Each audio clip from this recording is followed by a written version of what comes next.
Okay, so I'm just doing a quick video here of controls, I think. So I don't know if this will help anyone much, but hopefully it will. So I can't really zoom out in here, so it's going to be a bit of a tight nightmare. So let's go with the first control. So obviously steering wheel is a control. On the steering wheel we have, so on the left hand side, connected to the stereo. Now, this is an upgraded stereo, but it does work off the steering wheel. So on the left hand side you have three controls here. So this one is to skip forward on a track or whatever you've got on there. This one is to skip back, so this will take you to the song previously. This one here will take you up a menu. So that works differently on here. I can't remember what this does on the old style stereo. I do apologize. I think it skips between radio, CD. Yeah, it must do, because that's kind of what it does on there, but more. And then on the right hand side, blow your horn. So you've got volume up, volume down, and then I think this is select, but I can't remember what it does on the old one.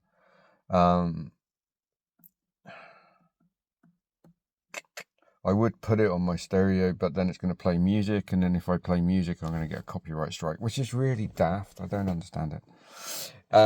So above the stereo, sorry about the state of the car. I am going to clean it this weekend. So above the car, you have your center. I think my stereo's off. Yeah. So you have your time, temperature outside, 23 degrees, which feels like about 7 million. And then on the right hand side you have these two little buttons. So you have a time looking button there, and then you have the enter there. So if you hold this one in, that's how you select like date, time or anything, and then you push the one below and that will change that one from like 21st, 22nd, 6 to 7 to 8, 2026, 27, you get the picture. So, and then you just scroll through the menu such. That covers that.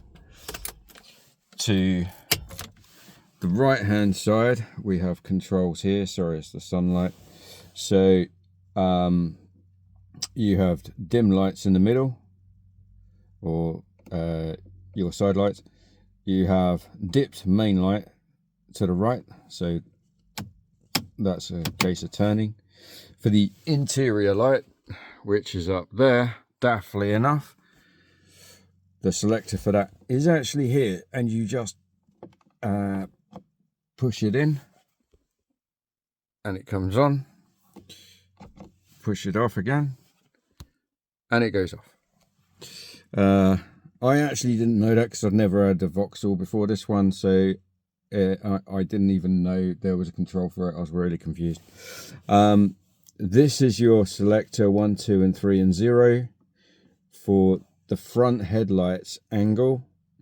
The reason for that is maybe if you were driving at night and you've put the roof back, obviously the roof goes into the boot, it's quite heavy. That will change the angle and tilt of your car, so then you would need to change the angle of the lights, and then when the roof comes forward, the angle of the car is obviously going to go down, and therefore you might need to lift your hands up. Then on the right hand side you've got the dimmer for the lights for the dash. So where you've got your dials in the front, which are there, this will change how bright the light is behind it. Left hand side, this button is your fog light front. This is your fog light back, so you just push it in once for the fog lights on the front, push it in again to turn them off. The indicator for that will be, it should come on, maybe it's because it's not running. Yes. Oh, okay.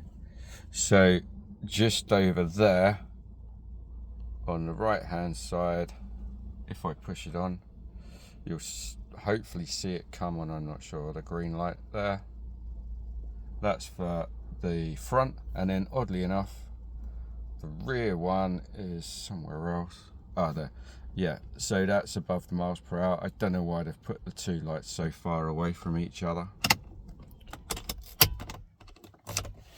So that covers that console there. On the right hand side, you have a finger console. So this is for your mirrors. So this is left mirror, right mirror, no mirror.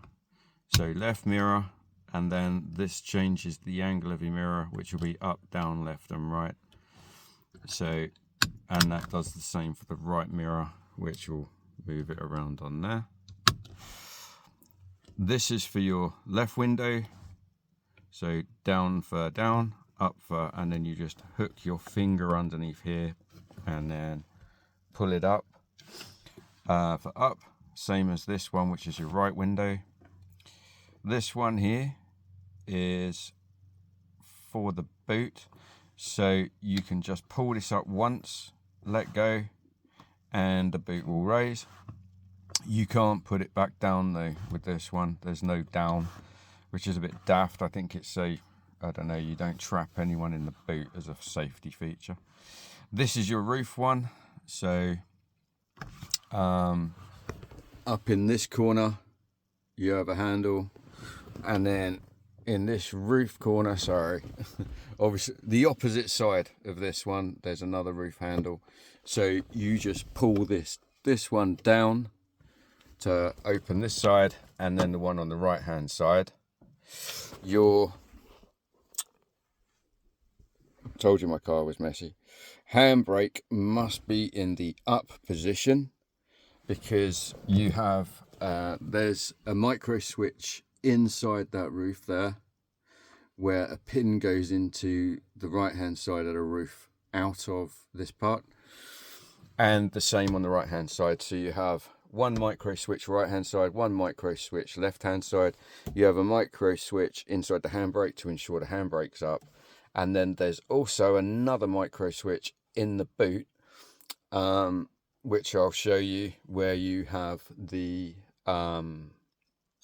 divider in the back. So the divider should be, unless it's been modified, should be pulled back to divide the two parts of the boot, and the left hand slider must slide into the hole, because that's where the micro button is. If it doesn't go into that properly, or it's dirty, rusty, or doesn't connect properly, you won't be able to open your roof. Then down here, so we have these basic controls here, pretty much Corsa. So in the center, I think most of this is Corsa. So in the center, you have your fan speed 1 to 4. Left hand side, you have your heat, so down to cold, up to hot, all the way around. Then there's a button here in the exclusive version, maybe the sport and a couple of others, which is this one. So that's your aircon, which is really cold if it's gassed. This is your rear window defroster or de-icer, or heater, some people call it. And this one is your internal sort of air circulation. And then these are just your different angles of where the air comes out. So whether it comes out windscreen defrost, windscreen and feet and face, which is basically that one, I think that one over there. And then you have this one, which is just your main heater. So you just turn this to select the same way as you turn that. It's a 5-speed, this is a manual. In the center console, excuse the mess, as I said, these are your heater switches, so they do light up. So as you can see, that's your heater for your left and right seats.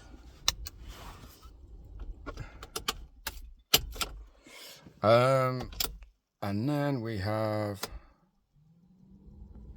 so I don't know what all of these thingies, so you have an engine light, which is your engine management light.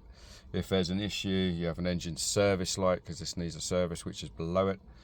Right hand side you have park brake, battery, which will come on red if it's flat. Mine's just not started. And you have an oil light. There are some other lights come on, but I can't get them to stay on for the video, so that's a bit useless. EPS light, I have absolutely no idea what that's for. Electronic perception survey, I don't know, I have no idea what that's for. I did have it once and the engine went into limp mode, and I have absolutely no idea why, because I've never done it since. So yeah, if anyone knows what the EPS like, put a message below and maybe I'll add to this video. And then you have your fuel, speedo, tacho or rev counter, whatever, temperature gauge, which should be in the middle somewhere, and then you have your miles. So as you can see, mine's done 167,000 miles plus, which is freaking phenomenal. And obviously you've got your short miles, so I've done 2,515 miles since I last reset it. I reset it for the oil, so I know what I'm doing. Sorry, that's 251 miles, sorry. I don't know why I said the rest. Okay, so you have a little glove box there. You have these seat pocket things with a little cutout for drinks, but you can actually get a Costa coffee drink or a McDonald's small in there and it doesn't fall over. I've always put up with those, so it will do. And there's also, I don't know if you can see, it's probably too dark. Okay, sorry about that little blip there. I was trying to race through it because I thought that was going to happen. My phone just cut out because it got too hot in the car. So anyway, yeah, so in the back there's this space which can or should have a net. I believe there's a special kind of holder for it that holds surprisingly a lot of stuff. So I know some people have fitted some kind of wall to it, and then put speakers on it. So the back, just to show you this last bit, so the rear opens just by pushing once, so that's that control. So on the inside you have this divider, which you pull each of these arms out, one either side, and then lean it forward. Your car won't, the roof won't work, and then you pull it back to allow the roof to work. This one must go into that side, but it doesn't matter if it doesn't. It's the left hand side one that does. There's a micro switch on the inside of where that light is, where that shaft goes into the side wall of the car. That decides whether your roof will open and close as well. While I'm in here, I'll just show inside here. So if we look in here, where you've got this rubber reservoir that comes around here, where the water comes off the windscreen straight down, there's a hole at the end of it, and it literally feeds down this pipe here straight down into the base of the car, and so it drips underneath the car. That's your drain hole.